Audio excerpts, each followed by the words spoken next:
मोदी कुछ भी नहीं है हमारे हुक्मरानों के मुकाबले में, मोदी कुछ भी नहीं है, जीरो है। लेकिन जस्ट हमें एक दूसरे की सपोर्ट करनी चाहिए, एक दूसरे। जीरो है, लेकिन फिर भी आज दुनिया उनको हीरो मान रही है। आज दुनिया खुद कह रही है कि वो तरक्की कर रहे हैं। आपकी नजर में पाकिस्तान के हुक्मरान बहुत अच्छे हैं, मगर दुनिया हमारे हुक्मरानों को इतना भी प्रेफर नहीं कर रही कि वो लोन मांगे जाते हैं और उनको लोन भी नहीं दिया जाता। लेकिन ये सिर्फ इसी वजह से ना, हम एक दूसरे की सपोर्ट नहीं करते हैं, एक दूसरे की बात को पूरा करने की कोशिश कर। अगर कोई काम कर रहा है उसको हम देख नहीं रहे कि वो किस तरह काम कर रहा है, उस काम को होता हुआ पूरा कंप्लीट नहीं होने देते। और पहले हम उसमें कोई ना कोई मसले मसाइल या कोई ऐसी चीजें पेश कर देते हैं कि वो काम पूरा ही नहीं होता।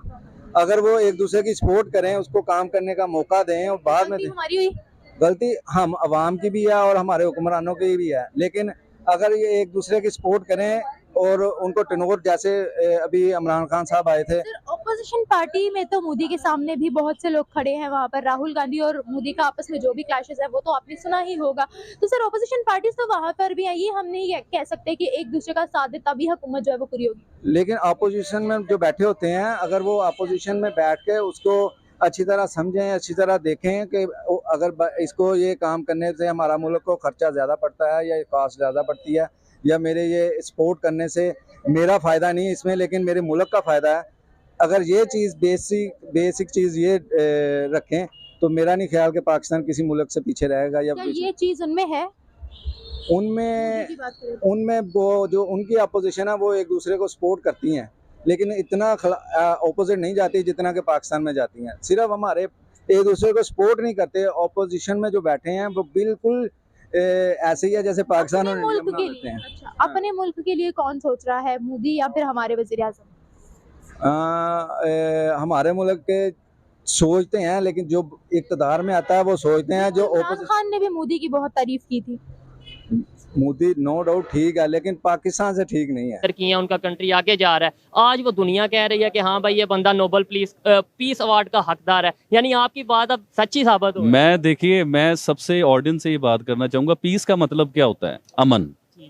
तो पूरी दुनिया का अमन का अवार्ड मिलेगा मोदी साहब को, जिसे हम लोग टेररिस्ट भी कहते हैं, जिसे हम लोग जालिम भी कहते हैं, जिसे हम लोग कहते हैं कि ये कातिल है, ये गुजरात के हवाले से। जी हाँ, देखिए साबित तो कुछ नहीं ना हुआ, तो कहने से तो कुछ भी हो सकता है। इधर एक और चीज मैं ऐड करना चाहता हूँ। कहने को तो फिर अगर पाकिस्तान की बात की जाए, मैं पाकिस्तानी हूँ, लेकिन बड़े अफसोस के साथ कहना पड़ता है कि पाकिस्तान को लेकर भी इंटरनेशनल लेवल पे जो इमेज है वो सबके सामने है। फिर क्या हम वो भी मान लें? देखिए ये चीजें समझने वाली हैं। पूरी दुनिया वो बेवकूफ नहीं है, वो पूरी दुनिया का एक अदारा होता है। पूरी दुनिया इकट्ठे होकर फैसला करते हैं कि नोबल पीस अवार्ड किसे दिया जाएगा, और उसके लिए नॉमिनेट हुए हैं जी मोदी साहब, और बड़े सॉलिड किस्म के नॉमिनेट हुए हैं।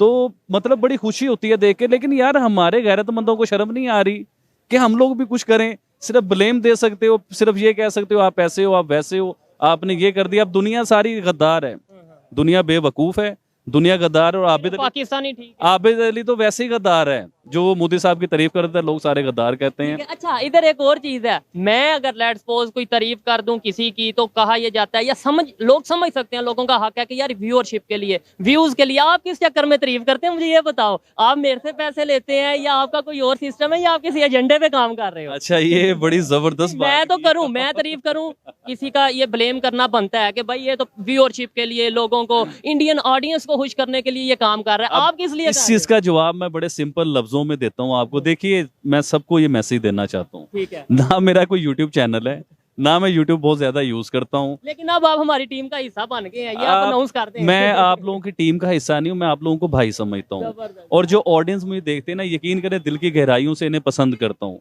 इनके मैसेज सुनता हूँ, इनके मैसेज पढ़ता हूँ, बड़े शौक से मैं पढ़ता हूँ इनके मैसेज। अच्छा, अब बात टॉपिक पे आते हैं हम लोग। मोदी साहब को पूरी दुनिया ने गैरतमंद करार दिया है, इसका मतलब ये गैरतमंद आदमी करार दिया है उसे। तो मैं तो बड़ी देर से कहता हूँ कि मोदी और उसका पूरा मुल्क गैरतमंद है। अब दूसरी बात ये करता हूँ कि हम लोग आज बड़ी तकलीफ से मैं ये बातें करना चाह रहा हूँ कि हम लोग, हमारी गैरत कब जागेगी, हमारे हुक्मरानों की गैरत कब जागेगी, कब ये होश के नाखून लेंगे, कब इन्हें समझ आएगी कि इस पाकिस्तान को ऊपर जाना चाहिए, ये पाकिस्तान भी तरक्की करे। कि पूरी दुनिया में जलील हो रहे हो यार आप लोग। आपको नहीं चाहिए कि आप दुनिया में कहीं जाओ, लोग कहेंगे यार ये पाकिस्तानी है, ये गैरतमंद लोग हैं, गैरतमंद। एयरपोर्ट पे रोक के तलाशी ली जाए, कपड़े उतारे जाए। वही बात आ गई ना कि गैरतमंद लोग हैं, तो गैरतमंद के साथ तो ऐसा नहीं होता। अब इंडियन है, उनकी पूरी दुनिया में इज्जत पता चलता है। अच्छा, मुझे एक चीज और है, मैं ये बात करना चाह रहा था कि मुझे ये बताइए कि पाकिस्तान के पास क्या नहीं है। पाकिस्तान को अल्लाह पाक ने पानी से भी नवाजा है, पाकिस्तान को खूबसूरत पहाड़ भी दिए, कबायली इलाके भी हैं, इधर सोना भी निकलता है, मतलब निकल सकता है अगर निकालना चाहें तो। मैं कश्मीर गया था, वहाँ के लोगों का ये गिला था कि भाई यहाँ से चाइनीज आके प्रोजेक्ट करते हैं, वहाँ से सोना या जो भी वहाँ से चीजें निकलती हैं वो निकाल के ले जाते हैं, तो पाकिस्तानी कश्मीर का सिर्फ नारा ही लगाता है, करता ये कुछ चाइना के ऊपर ना बड़ी तसल्ली से बात करूंगा कभी आपसे, उसकी मैं अभी बात करना नहीं चाह रहा। तो मैंने एक इंटरव्यू में कहा भी था कि अच्छा दोस्त जो होता है ना, वो अपने दोस्त को स्ट्रॉन्ग करता है, वो अपने दोस्त को मोहताज नहीं करता कि हमारी हर चीज चाइना, ये शर्ट लोगे वो भी चाइना, आपका माइक भी चाइना, मतलब ईच एंड एवरीथिंग, हर चीज चाइना। उसने हमें किस तरफ लगा दिया है। उसे चाहिए था कि पाकिस्तान अगर हम उसके दोस्त हैं ना तो हमें स्ट्रॉन्ग करता, हम अपना बनाते, हमारी अपनी प्रोडक्ट होती। अब मैं मादनियात की बात कर रहा था कि पाकिस्तान में अल्लाह की दी हुई दुनिया की हर चीज है, वही चीजें इंडिया में है, वही जमीन इंडिया में है। इंडिया दुनिया में ग्रो करता है, तरक्की करता है, पूरी दुनिया में उसका नाम पहचाना जाता है। आप पूरी दुनिया में ज़िलो ख्वार क्यों होते हो? क्यों? आपकी नीयत में फतूर है, आपकी नीयत सही नहीं। अभी देखिए, अब हम जहाँ खड़े हुए, जगह का नाम क्या है? की परवाह है, ठीक है। अगर आप भारत का मुवाजना करेंगे पाकिस्तान के साथ, तो आप गांधी को ना एक सिंपल कपड़े में देखेंगे कि उसने एक चादर ओढ़ी हुई थी और कोई लग्जरीनेस नहीं थी। हमारे जितने सियासतदान हैं उनके नीचे पराडो है, उनके नीचे लग्जरी गाड़ी है, तोशा खाना तो खैर दूर की बात है, आप उनका लाइफस्टाइल ही नहीं मैनेज कर सकते, ठीक है। तो वो सारा आवाम के टैक्सेस का और करप्शन का, इन तमाम चीज़ों का उनके पास लवाजमात हैं, ठीक है। कोई सिंसियर नहीं है अपने मुल्क के साथ, अपने मुल्क की आवाम के साथ। इन तमाम सियासतदानों को ना भारत से, गांधी से सीखना चाहिए, ठीक है। वही इनके लिए एग्जाम्पल है। फिर ही आवाम को चाहिए कि इन लोगों को वोट दें, ठीक है। वजह क्या है कि पाकिस्तान के अब जो सीनियर जर्नलिस्ट हैं वो भी इंडिया की तारीफ में बोल रहे हैं। इंडियन जो प्राइम मिनिस्टर हैं नरेंद्र मोदी, वो कह रहे हैं कि पाकिस्तानी जितने भी वज़ीरा गुजरे हैं, वज़ीर आज़म जितने भी हैं, उनसे अच्छा है भारत का वज़ीर आज़म नरेंद्र मोदी। नहीं, जो नरेंद्र मोदी है वो तो एक फाशिस्ट, मैं उसे कहूँगा, वो तो एक हिंदुइज्म के ऊपर बिलीव करने वाला बंदा है। हमारे लिए तो वो आइडल नहीं है। तो सर जो मुसलमानों वाले हैं वो मुसलमानों के लिए क्या कर रहे हैं? हम उसके साथ तो कंपेयर नहीं कर सकते ना, ठीक है। मगर हमें जो एक जर्नल नज़र आता है कि जब पाकिस्तान आज़ाद हुआ, उस दूसरी तरफ गांधी थे, यहाँ पे कायद आज़म थे, ठीक है। कायद आज़म भी फ्यूडलिज्म के ख़िलाफ़ थे। पाकिस्तान में फ्यूडलिज्म था, जिसकी वजह से आज हम इस हालात को पहुँचे हैं। भारत ने अगर वहाँ पे कोई इंडस्ट्री लगी है तो वहाँ पे टेक्नोलॉजी ट्रांसफ़र हुई है, ठीक है। यहाँ पे जब इंडस्ट्री लगती है तो सियासतदान की जेब में पैसा जाता है, ठीक है। चाहे कोई भी हो, चाहे उसमें आप ये समझ लें नवाज शरीफ हो, चाहे उसमें जरदारी हो, चाहे उसमें पीटीआई हो। मैं इन तीनों जमातों को दूध का धुला नहीं समझता, ठीक है। और कोई भी जॉनसन अपनी लग्जरी लाइफ छोड़ने के लिए तैयार नहीं है, ठीक है। आप गांधी को देखेंगे तो वो आप सिंपल कपड़ों में देखेंगे और एक छड़ी उसके हाथ में देखेंगे। फिर आप उसके बाद उसकी जो नेक्स्ट जनरेशन आई, इंदिरा गांधी, उन्होंने भी जितनी लग्जरीनेस थी सबको जला दिया। लोगों के लिए एग्जांपल उन्होंने कोट की।